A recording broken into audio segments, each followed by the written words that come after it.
It is repetition which makes for perfection.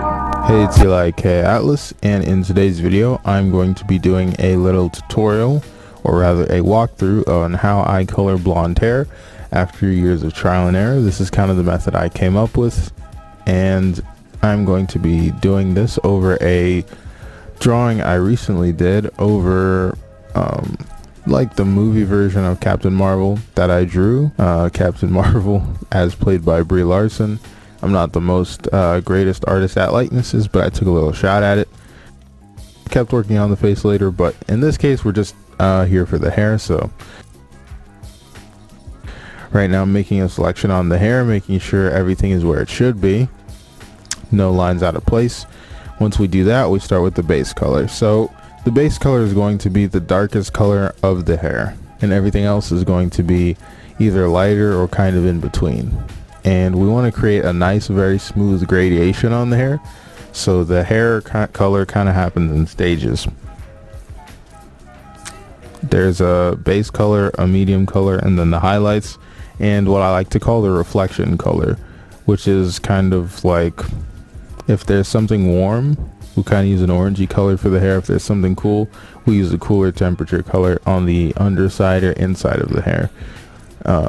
So right here you can see like there's an orangey kind of color, since the inside of the hair is next to the skin, which kind of has, and also next to the uniform, we give it kind of a reddish tint, which is kind of where the orange comes from, and it's very smooth. It adds a little bit of a subtlety and gives a little more dimension to the hair on the inside.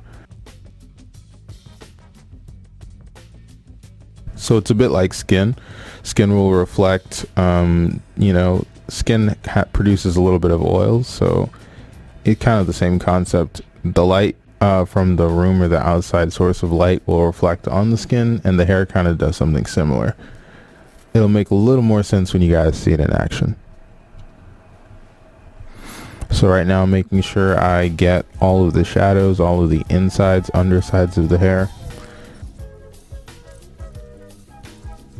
So you can see so far we've added some highlights to make the hair go from darker to lighter. Now we add an even brighter highlight, a purer kind of yellow, a lemony yellow, and that's going to be at the topmost part of the hair, so we can kind of give the viewer an idea of where the light source is coming from. After that, we add the highlights a little bit across the hair to give us that silky look, and just to make sure that none of the lines are too hard and the hair looks more natural, I blur just either the top or the bottom of the highlight to smooth it into the hair. And I don't do both sides because then it'll look very flat. So we want one hard edge. You can either pick the top or the bottom or the sides. And yeah, we can use the highlight to do strands, but we don't want to make too many strands or the hair will look really artificial. And that's the same way you would approach hair when drawing. You don't need every single strand, you just want enough to give the direction of the hair and the fullness of the hair and the volume. And when we're doing that same thing with colors, we're just kind of indicating the strands, and we're kind of indicating a little bit more volume, making the hair look a little bit more lush.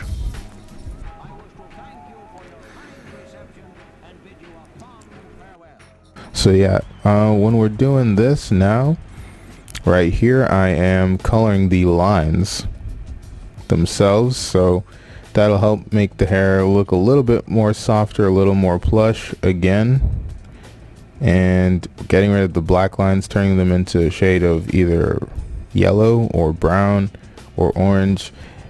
Typically you want to use whatever colors in your hair, in the hair itself, and use that, whichever one, either the base color, the medium color, or the highlight, to soften the lines on the hair. And you can see I use, for the upper parts of the hair, I use the brighter color, and for the lower parts inside of the shadows, I do use a brownish color for the strands of hair on the line art.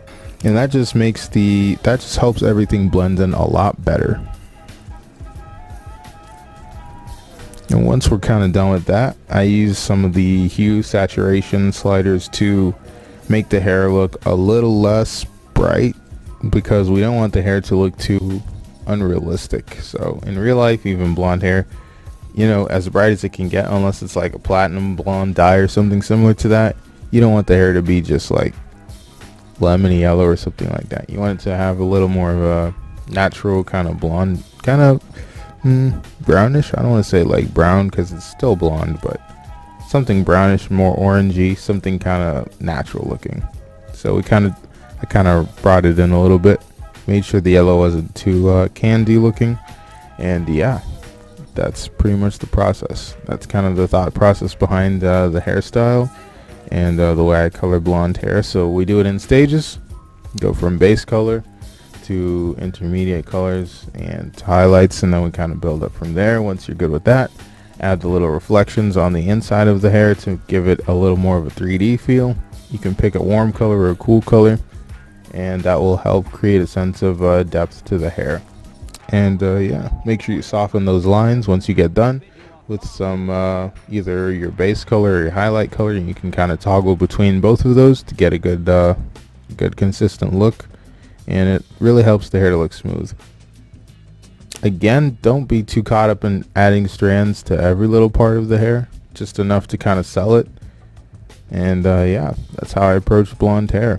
So hopefully you guys got something out of this video. Shout out to VZA for hosting this video, and thank you guys again for watching, and I look forward to supplying more tutorials, more information. If you guys have any questions, make sure to leave a comment on this video, or you can head to my channel, ask questions there. Make sure you comment, like, subscribe, and share, all that good stuff. I will see you guys next time.